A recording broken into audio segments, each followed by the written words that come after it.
അത്ഭുതങ്ങൾ തീർന്നിട്ടില്ല, അടയാളങ്ങൾ തീർന്നിട്ടില്ല കാലത്തിൽ ഈ ലോകത്തിൽ. എൻ്റെ പേര് സുന്ദരി, വീട് വള്ളിക്കോട്, എടവക, മുണ്ടൂര്. ഈ കുഞ്ഞിന് വേണ്ടിയ സാക്ഷ്യം പറയണത്, ഈ കുഞ്ഞ് ജനിച്ച നാൾ മുതൽക്ക് ഇതിനെ ഛർദി, പനി, കഫക്കെട്ട് അങ്ങനെ പ്രശ്നങ്ങളായിരുന്നു. മാസത്തിൽ 3-4 പ്രാവശ്യം ആശുപത്രിയിൽ കൊണ്ടുപോകും, അഡ്മിറ്റ് ചെയ്യും, മരുന്ന് കൊടുക്കും. ഒരു സമാധാനവും ഇല്ലായിരുന്നു. 8 മാസമായി ഈ കുഞ്ഞിന് വേണ്ടി ഞങ്ങൾ ഒരുപാട് കഷ്ടപ്പെടുന്നു. കഴിഞ്ഞ മാസം 4-ാം തീയതി ഈ ബുക്ക് വെച്ച് ഈ കുഞ്ഞിൻ്റെ ശരീരത്തിൽ വെച്ച് പ്രാർത്ഥിച്ചു. ഈ കുഞ്ഞിന് പൂർണ്ണ സൗഖ്യം കിട്ടുകയാണെങ്കിൽ ടൗൺ മിനിസ്ട്രിയിൽ വന്ന് സാക്ഷ്യം അറിഞ്ഞുകൊള്ളാം എന്ന് പ്രാർത്ഥിച്ചു. പ്രാർത്ഥിക്കാൻ തുടങ്ങിയതും കുഞ്ഞിനെ നല്ല മാറ്റം വരാൻ തുടങ്ങി.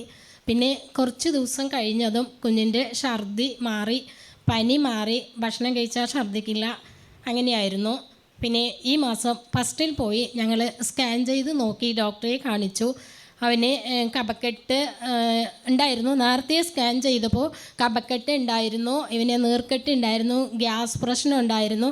ഈ 1 മാസം പ്രായമുള്ള കുഞ്ഞിന് ഈ 3 അസുഖം ഉണ്ടായിരുന്നു. അതിന് പ്രാർത്ഥനയുടെ ഫലമായി ഈ മാസം ഞങ്ങൾ പോയി സ്കാൻ ചെയ്ത് നോക്കിയപ്പോൾ കഫക്കെട്ട് ഇല്ല, നീർക്കെട്ടില്ല, ഗ്യാസ് പ്രശ്നവുമില്ല. ഈ 3 രോഗവും കർത്താവ് ഇവനെ സുഖപ്പെടുത്തി. ഇപ്പോൾ പൂർണ്ണ സൗഖ്യം തന്നു. ഈശോയ്ക്ക് 1000 നന്ദി. 3 രോഗമുണ്ടായിരുന്നു. നീർക്കെട്ടുണ്ടായിരുന്നു, കഫക്കെട്ടുണ്ടായിരുന്നു, ഗ്യാസ് സംബന്ധമായ രോഗമുണ്ടായിരുന്നു. മധ്യസ്ഥ പ്രാർത്ഥനാ പുസ്തകം കൊച്ചിൻ്റെ ശരീരത്തിൽ വെച്ച് പ്രാർത്ഥിച്ചു. സ്കാൻ ചെയ്തപ്പോൾ രോഗങ്ങൾ ശരീരത്തിലില്ല.